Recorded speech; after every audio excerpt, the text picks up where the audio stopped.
আচ্ছা, আজকে আমাদের যে আইটেমটা হবে সেটার নাম কি? ডিলেট এবং ব্যাক স্পেসের ব্যবহার, তাই না? 17তম আইটেম।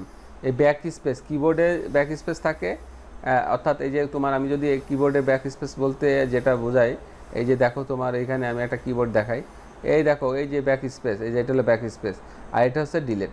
ঠিক আছে, এই যে এটা হলো ব্যাক স্পেস আর এটা হচ্ছে ডিলেট। তো এই যে ব্যাক স্পেস আর ডিলেটের ব্যবহার হচ্ছে আমরা শিখবো আজকে, কীভাবে আমরা ডিলেট এবং ব্যাক স্পেস কি করে, কি কাজে লাগে, সেই দুইটা আমরা দেখবো। 17তম আইটেম। হ্যাঁ, এখানে কিন্তু একটা জিনিস লেখা রয়েছে, ইউজ ফ্রম কিবোর্ড, অর্থাৎ এটা কিন্তু কোনো রিবনে থাকে না, কম্পিউটার স্ক্রিনের রিবনে থাকে না, এটা হলো কিবোর্ড দিয়ে করতে হয়। হ্যাঁ, ইউজ ফ্রম কিবোর্ড, ওই যে কিবোর্ড থেকে করতে হবে ব্যাক স্পেস এবং ডিলেট। তাহলে দেখে নিই আমরা। এর জন্য আমরা কাজী নজরুল ইসলাম এই ফাইলটা বের করি, যে কোনো একটা ফাইল বের করে নিয়ে বুঝলেই হলো। তো আমি এটা বের করলাম, করার পরে এখানে একটা জিনিস বোঝো যে এই যে আমি হয়তো বা তোমার একটা প্যারাগ্রাফের মধ্যে আছি, এই জায়গায় আছি, হ্যাঁ, এই জায়গায় দাঁড়ায় আছি, এই জায়গাটা কার্সারটা নিয়ে দাঁড়ায় আছি। তো আমাকে 10 এইটা মুছে দিতে বললো, 10। হ্যাঁ, তাহলে আমি ব্যাক স্পেস দিয়ে মুছতে পারবো জাস্ট এই, অর্থাৎ ব্যাক স্পেস কী করতেছে দেখো, বামে মুছতেছে, বাম দিকে না, ব্যাক স্পেস বামে মুছে, এই যে বামে মুছে আছে, একটা করে ক্লিক করতেছে, বামে মুছে। যদি ইয়ার্স ওল্ড এইটা মুছতে বলে, তাহলে আমি কিন্তু ডিলেট চাপ দিলে পরে কিন্তু আমার মুছে আসতে হবে, অর্থাৎ ডিলেট ডান পাশে মোছে আর ব্যাক স্পেস বাম পাশে মোছে। আমি এখন যদি হিস মুছতে চাই, এই যে বাম পাশের হিস, এই বাম পাশে ব্যাক স্পেস দিয়ে মুছে যাচ্ছে।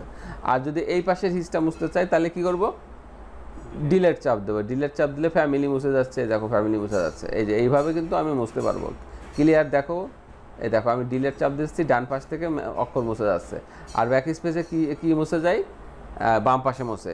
কিন্তু তুমি যখন একটা শব্দ সিলেক্ট করে দিবা, এরকম একটা শব্দ সিলেক্ট করে দিবা, দিয়ে যখন ব্যাক স্পেস চাপবা, তাহলে কিন্তু ওটা মুছে যাবে।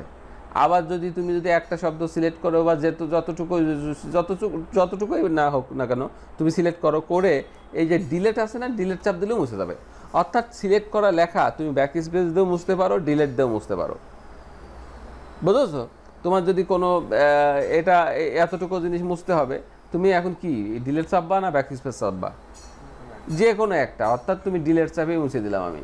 আবার যদি তুমি মনে করো যে না, আমি ডিলেট না ব্যাক স্পেস দিয়ে মুছবো, এটুকু সিলেক্ট করে ব্যাক স্পেস চাপ দেবা, তাহলে ব্যাক স্পেস দিয়ে ওইটুকু মুছে যাবে। ক্লিয়ার? তাহলে সূক্ষ্ম একটা পার্থক্য ছিল সিলেক্ট বাদে। আমি যদি কোনো এক জায়গায় এখানে দাঁড়ায় আসি, ফাদারটা মুছবো, তাহলে কী দিয়ে মুছবো এখন কও তো? হ্যাঁ, ডিলেট দিব, অর্থাৎ ডিলেট ডান পাশে মোছে আর ব্যাক স্পেস বাম পাশে মোছে। ক্লিয়ার? এইটাই হচ্ছে ডিলেট এবং ব্যাক স্পেসের মৌলিক একটা পার্থক্য। মনে থাকবে, ট্রাই করে দেখবা। ঠিক আছে?